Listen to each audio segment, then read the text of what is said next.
Apakah pahala umroh kita diterima oleh Allah karena izin ke kantor mau berangkat umroh?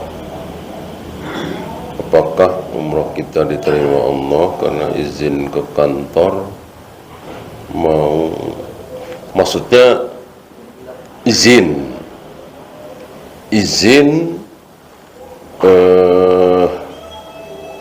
setelah diberi izin lalu berangkat umroh, ya nggak masalah, nggak bohong kan? Tidak memberitahu apakah itu bohong, kecuali begini, izinnya sakit, nggak taunya berangkat umroh, ya berarti bohong, dosa. Kalau ya pokoknya izin lah, atau cuti lah ya. Nah, kalau cuti mungkin nggak masalah ya. Izin 2 pekan nggak masuk kantor, diizinkan, kemudian umroh, nggak masalah, nggak ada bohong kan? Apakah kita mengeraskan bacaan saat menunaikan sholat subuh sendiri di rumah? Ya. Sholat jahar tidak ada hubungannya dengan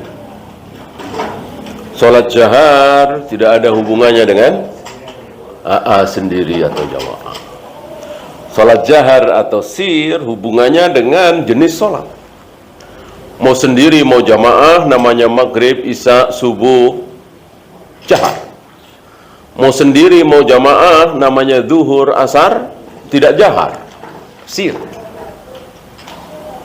Ya, imam mengucapkan Allahu Akbar, sami Allahu liman hamidah, ya untuk memberitahu makmum, takbir intikal.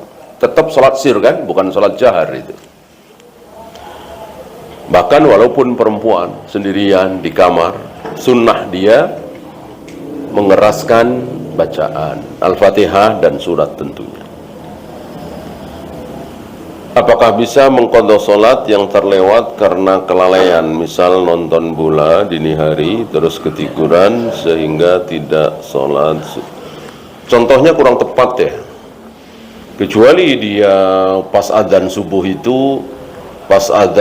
itu dia terus nonton bola sampai habis waktu dan dia tidak sholat subuh. Ini melalaikan dan tidak bisa dibayar dengan sholat seumur hidup. Misalnya habis sholat lagi, membayar ini, berhenti makan, mandi, ya kan? Habis itu sholat lagi misalnya, nggak akan terbayar karena dia telah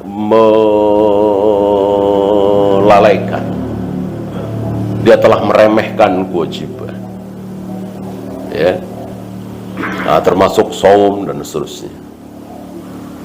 Kecuali memang berhalangan, safar, sakit, haid, nifas, nah, dikodok puasanya itu. Kalau sholat tidak ya. Kalau sholat bahkan walaupun sakit seperti apapun, melakukan semampu kita. Bisanya duduk, bisanya berbaring, bisanya cuman isyarat mata. Yang penting masih hati kita masih hidup. Kalau hati kita sudah tidak hidup, yaitu pingsan misalnya, koma misalnya, tentu tidak ada kewajiban, kan nggak sadar kan.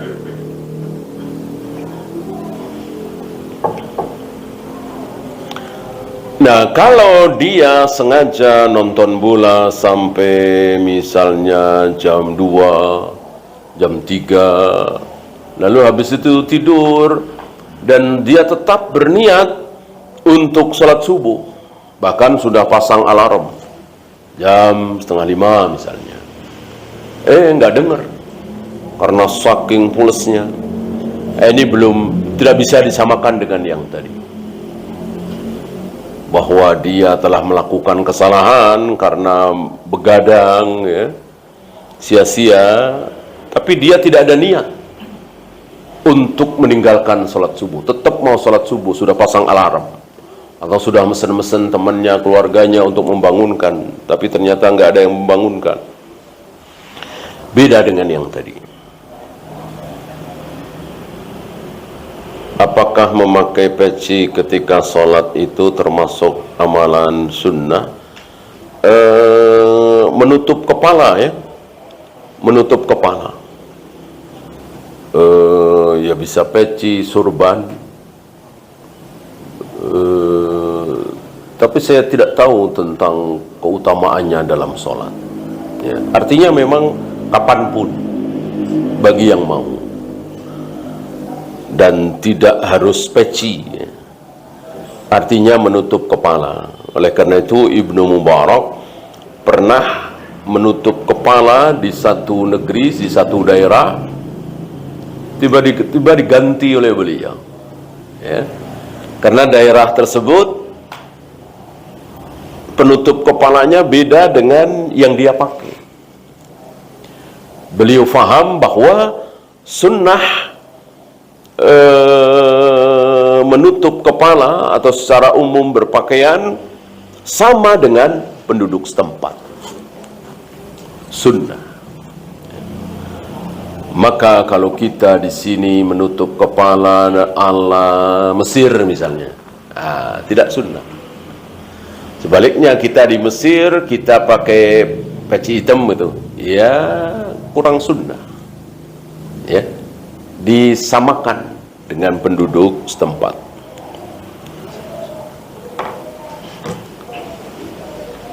Apakah boleh meminta komisi markup harga kalau kita menjualkan barang orang lain? Saya kira bukan markup ya. Markup itu kan kesannya nakal ya. Upah aja, upah aja. Saya akan jualin barang bapak nih, kalau laku saya dapat berapa? Kan dia berjasa ya, wajar dapat upah. Ya udah, satu barang kamu dapat 100.000 gitu. Atau gini aja Pak, saya nggak usah dapat dari bapak, saya nyari sendiri, saya naikkan barangnya, harganya, boleh nggak? Oh boleh gitu. Harus perjanjian, harus minta izin.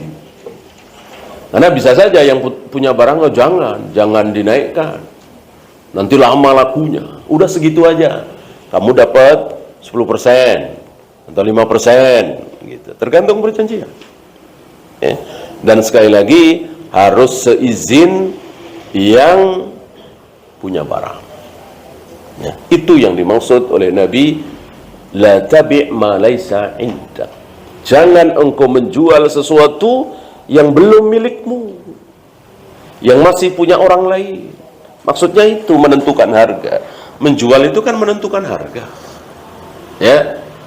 Siapa mau beli ini, siapa mau beli ini, tapi dia nggak tahu harganya, bukan menjual namanya ya.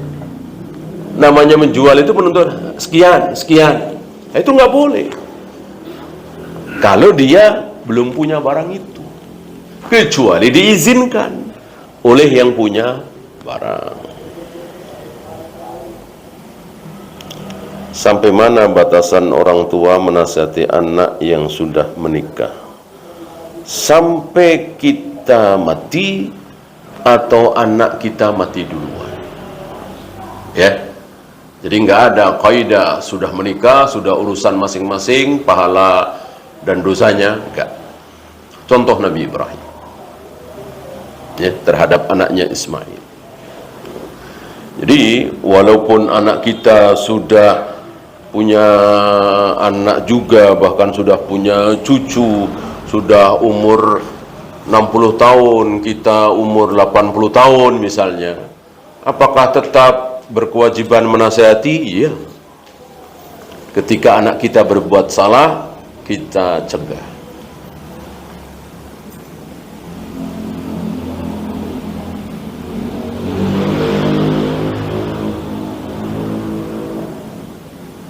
Apakah hukum menggunakan spons untuk mencuci alat makan yang juga digunakan untuk mencuci alat makan yang digunakan untuk olahan babi?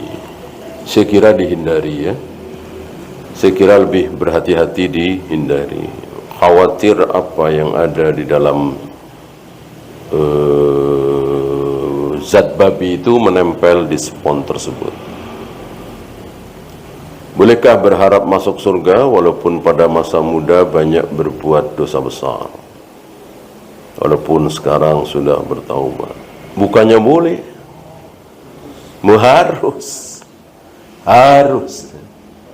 harus kita berharap gitu.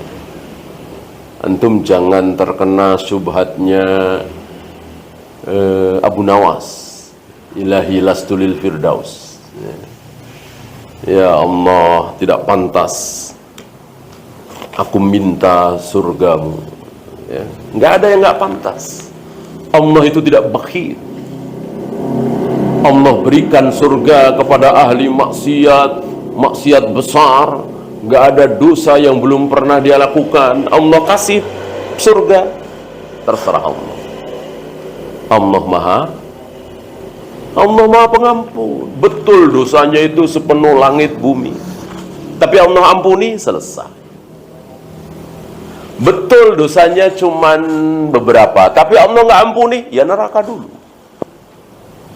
Maka betul-betul kita berharap kepada Allah. Jangan berharap mengandalkan amal kita. Jangan.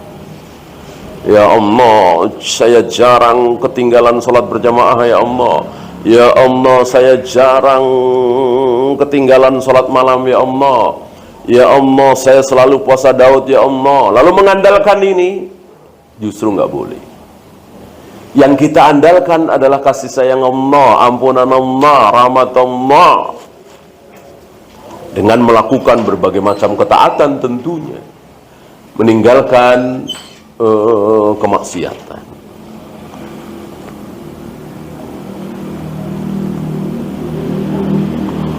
Bagaimana hukum menjual barang palsu? Bohong apa tidak? Bohong ya? Bohong dosa. Ya, bohong dosa. Kecuali tidak bohong barangkali. Kalau kita bikin sendiri, lalu kita kasih merek Adidas misalnya, bohong apa tidak? Bohong kan? Bohong. Membohongi orang.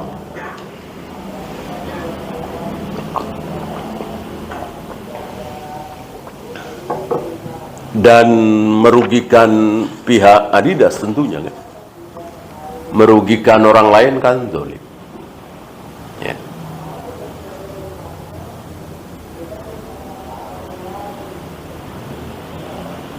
Takbir kedua dan seterusnya dalam salat Id, apakah mengangkat tangan seperti takbiratul ihram atau tidak? Butuh dalil. Butuh dalil. Selagi kita belum tahu mengangkat tangan apa jangan? Nah, jangan. Tidak mengangkat tangan nggak perlu dalil. Mengangkat tangan butuh dalil.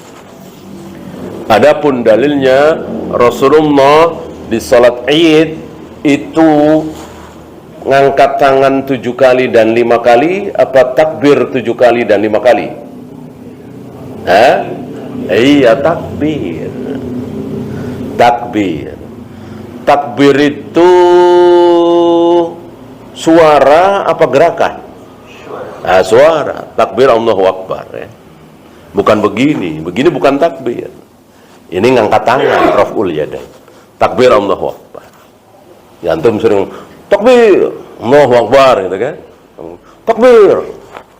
Enggak gitu kan? Takbir pada begini enggak kan? Begitu takbir Allahu Akbar.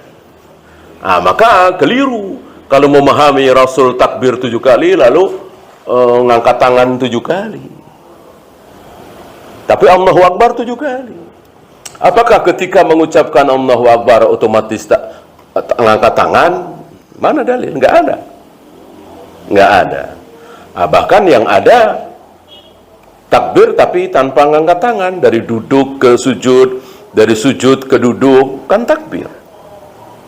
Ya kan? Tapi nggak ngangkat tangan. Wallahu. Ya, itu saja. Subhanakallahumma bihamdika asyhadu an la ilaha illa anta astaghfiruka wa atubu ilaik. Assalamualaikum warahmatullahi wabarakatuh.